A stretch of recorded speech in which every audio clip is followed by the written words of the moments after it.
before the gun. Anyone remember John Prescott? Cribb Thomas was born in 1781 near Bristol. Someone needs to do a survey of the water down there because it produced many great fighters. He was an ordinary lad in a poor West Country family, was sent to work at an early age as a butcher's boy, and travelled to London at the age of 13, where he learnt the trade of bell hanger. Then he became a wharf porter, and later went to sea as many lads before him. These tough trades contributed to his great bodily strength.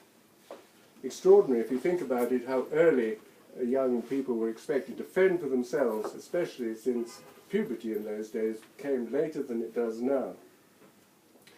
Cribb had a good physique, not especially tall, 5'10", and was about 14 stone in weight, heavy for that height. He often used to boast of the hardness of his head, or his tough nut, as he would call it. And his hands were large and powerful and capable of giving terrific blows. His face had great humanity and warmth, and this shines through. And there are several instances of his tolerance and kindness to those less fortunate than himself, and he particularly showed that modern British quality of kindness for animals, and especially at a time when there was dreadful cruelty to animals everywhere you looked.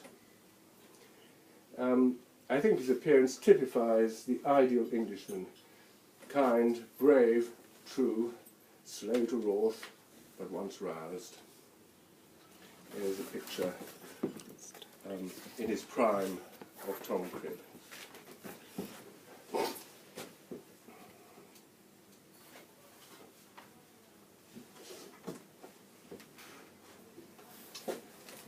A nice story concerns a walk he had with a friend, John Gully, another champion from Bristol, when they came across a yokel unmercifully beating a pig. Cribb ordered the man to stop, but was met with abuse and threat of a thrashing from the countrymen, a few of his friends who gathered round, and then a blow was aimed at him, but Cribb met this with a devastating 1-2, and that was the end of that. He fought 11 contests officially in all, probably a few more unofficially, but that was a lot in those days when fights extended up to 200 rounds and went on for several days. Our maximum now is 12 rounds, and the human frame could really not take many such fights.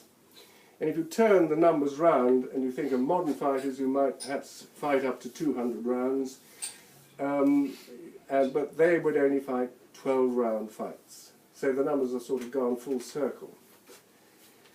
Cribb won all his battles except for one, when he was full of claret and steak. And his favourite tactic was something called milling on the retreat, a method of fanning blow upon blow on his opponent's head as he moved backwards, like the sails of a windmill. Not used now.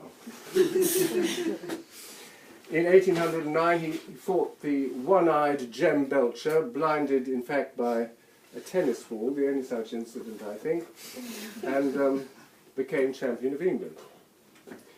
Now, Tom Molyneux, Cribb's opponent, was one of the first black boxers we know of, and the first in a long line of terrific black fighters from that time up to Muhammad Ali and up to the present day.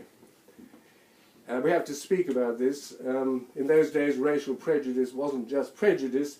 Other races, especially blacks, weren't even considered human. And very often they weren't Christian either, and that put them completely beyond the pale. The fact that a black person was suddenly in line for the heavyweight championship of this country excited total incredulity. Not only was it astonishing, but the awful possibility reared its head that this chap might win. A black person as champion of England? It couldn't happen. Or could it? The fights excited enormous interest. Tom Molyneux's was an extraordinary tale. He was the slave to a wealthy Virginian planter, Mr. Molyneux. A friend of Molyneux's offered to put his prize slave, Abe, against anyone in Virginia. Without a moment's hesitation, being drunk at the time, Molyneux named Tom as the opponent for a cool $100,000. Sobriety, as always, brought with it alarm. The bet meant that if Tom lost the fight, Molyneux's entire estates would be forfeited to his friend. Tom was put under the severest training regime under a retired pugilist, and he trained like the devil, largely due to the price of a lot of money and his freedom if he won the fight. This he managed to do. And then, assuming his master's name, he went to New York, where he stayed for 5 years. By 1809, the same year as Cribb gained his English title, Molyneux became champion of America. So Tom's 2 fights against Cribb were thus in a very real sense the first world championships. When he came to England, he fought his way through the ranks, just as fighters do today, and eventually challenged Tom Cribb for the title. Cribb accepted, though very much in the spirit of teaching an upstart to whom he referred as the ebony impostor, a lesson. It was a bad mistake. The fight was fixed for 18th of December 1810 in Copthall Common in Sussex. Here is a picture, not a flattering one, of Tom Molyneux.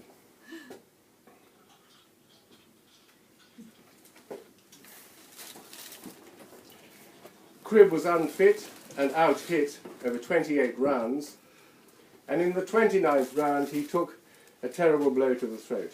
He couldn't get up, and just as the fight was about to be awarded to Molyneux, Cribb's second pulled off a disgraceful trick. He claimed that Molyneux had stones in his hands. By the time this was checked and proved to be nonsense, Cribb had gathered his wits and went on to win the fight. Molyneux must have felt the intense prejudice around the ring, and the English winter froze him to the bone.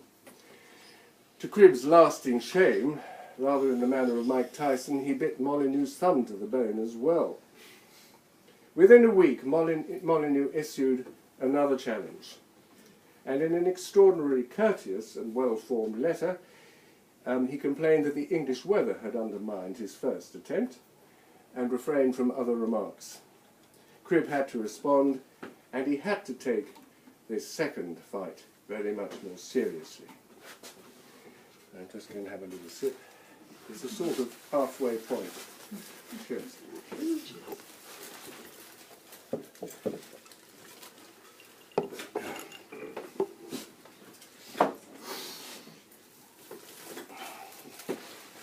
All right, then. All right. Okay? Having a drink.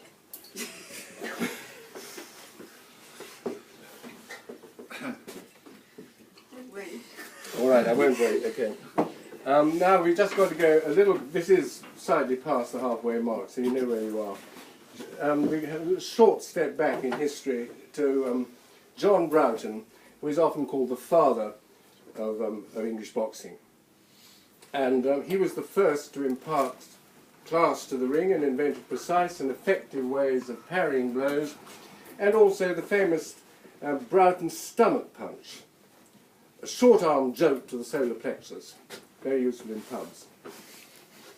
And the fistic equivalent, so I'm told, by one of my daughter's many admirers, he works in Albania, he knows about these things, the fistic equivalent of the correctly delivered headbutt, which, as the fancy here will know, should be short and sharp, not long and slow. Broughton also made the ring's first set of rough and ready rules, and he did this because one of his opponents died from his injuries. Broughton was terribly upset by what he had done and befriended the man on his deathbed. He had a school of boxing off Oxford Street, and he took care that his teachers put on mufflers so as not to damage the upper-class noses of his students. Here's an advert for his boxing school from the Daily Advertiser, February 1747. Mr. Broughton proposes, with proper assistance, to open an academy at his house in Haymarket. Well, the old theory of that truly British art will be taught correctly, and that persons of quality and distinction may not be debarred from entering into a course of lectures.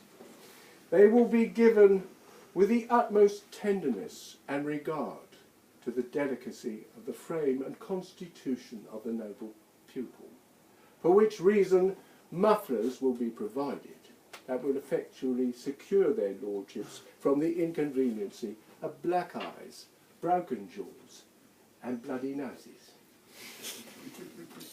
Just the sort of thing to make one sign up, what? But of course Broughton was quite right. He had to make the sport attractive to the gentry. There was enough dental trouble in those days as it was, without adding to it. And he was nearly unique for a fighter in living to 85, and he was the first to acquire a patron.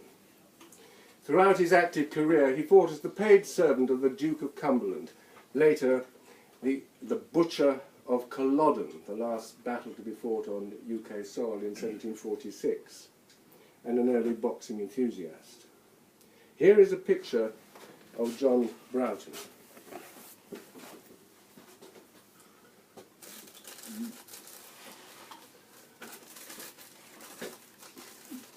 He was a very brave fighter, but he lost the support of the Duke of Cumberland and also his school and standing as a fighter when he took on a certain Jack Slack in 1750.